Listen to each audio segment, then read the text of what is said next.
You have to be supportive, number one. You have to be finding something that's going to be engaging for the students. You have to teach kids science and math and civil liberties and politics and social studies. You have to teach them all those things, but you have to make sure that the kids find some way that engages and connects their life.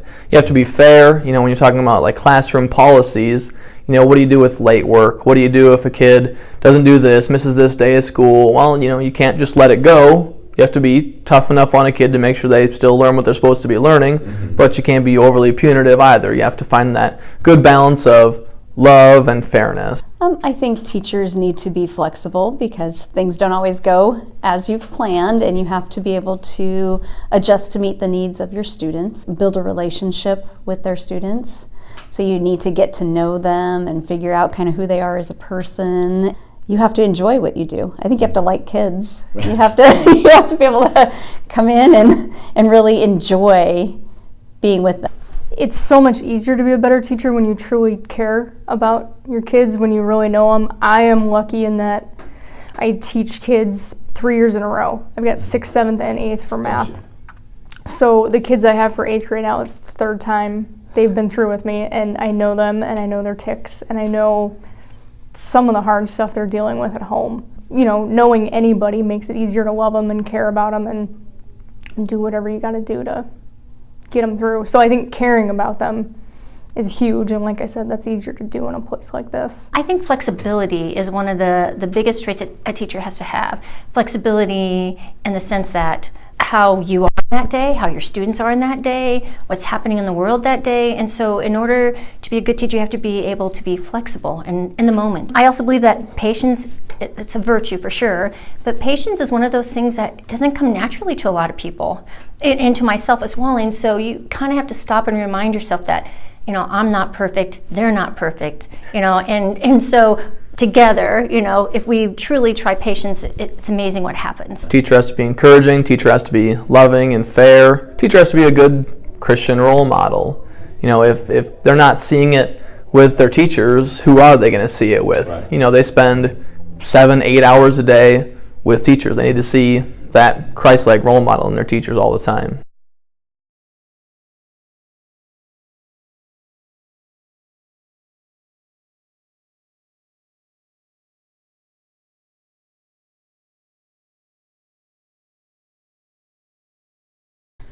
In my situation especially, I have a husband who's really ill, and so I have to leave often, or every lunchtime I have to, but they see the patience that I have to leave and come and go and be and do, and they see that, and they ask about him, and they pray for him, and they see that in my faith, that faith is leading me to be the person I need to be.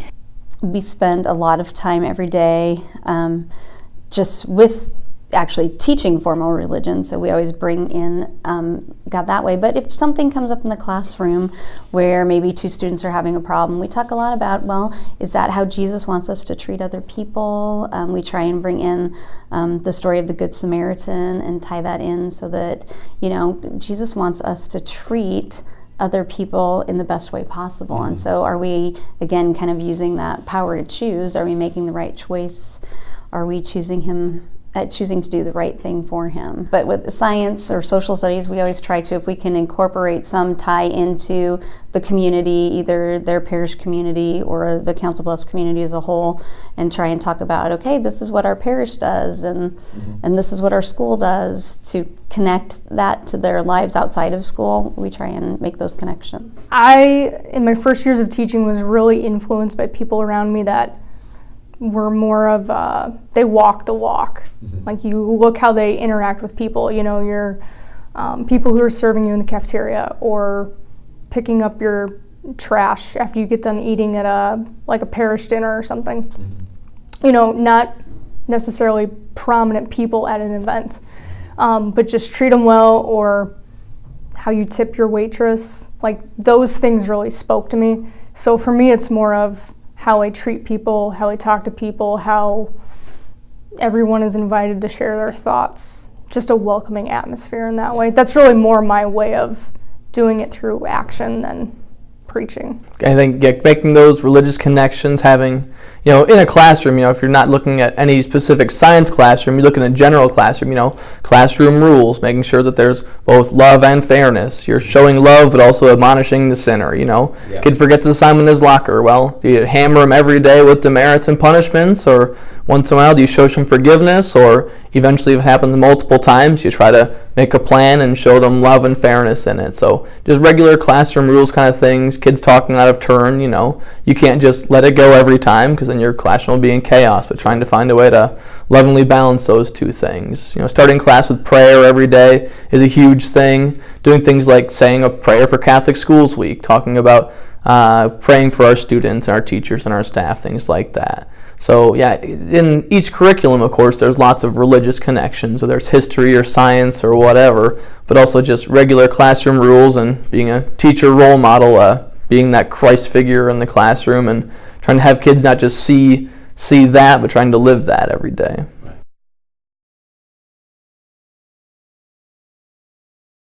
I really enjoy seeing the kids grow.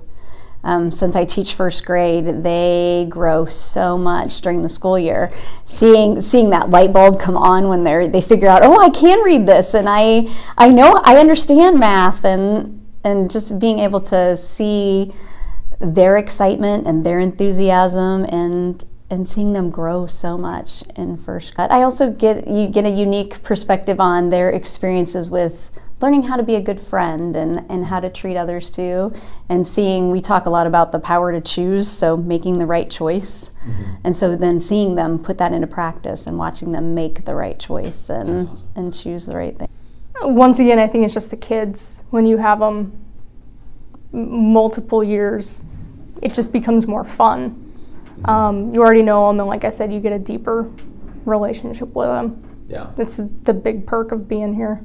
I love it when they put something that we've either talked about in class or at Mass that's happened, and then they bring it back up. I mean, to me, that is or when they automatically just incorporate something that Jesus would do, or in their conversation when they're having a conversation with another student, and you hear that, and you're like, that's why I'm here. That is why I'm here. And then I'll stop and I'll say that to them. Do you realize that you just did the most awesome thing by talking about Jesus in our classroom? That you were being, and then I think sometimes we can stand up there and teach, and they can hear it all, but until you actually see it in practice, you think now they're getting it. Now they get it, they see it, and it might be in little tiny things, but you have to be open and looking. That's to me is the most exciting thing, when they're good to one another and they show compassion, and then they'll say things like, I know this is what Jesus would do. You don't hear that very often, but when you do, it's so nice to be in a school where I can talk about Christian themes, talk about those bigger, higher order, transcendent questions even. Like just this week we were talking about, do molecules exist, do atoms exist, and those kind of things in science class. So the kids talk about, if this was made up of this, well, it has to go smaller and smaller. Molecules are made up of atoms. Atoms are made up of protons, neutrons, and electrons. What are those made up of? Or where does energy come from? Energy comes from the sun. It gets energy from this. Well, everything has to have some kind of terminal ending. The uncreated created creator, or whatever philosophy calls it. So talking about those kind of things, and not just theory, not just propositions, but this is truth.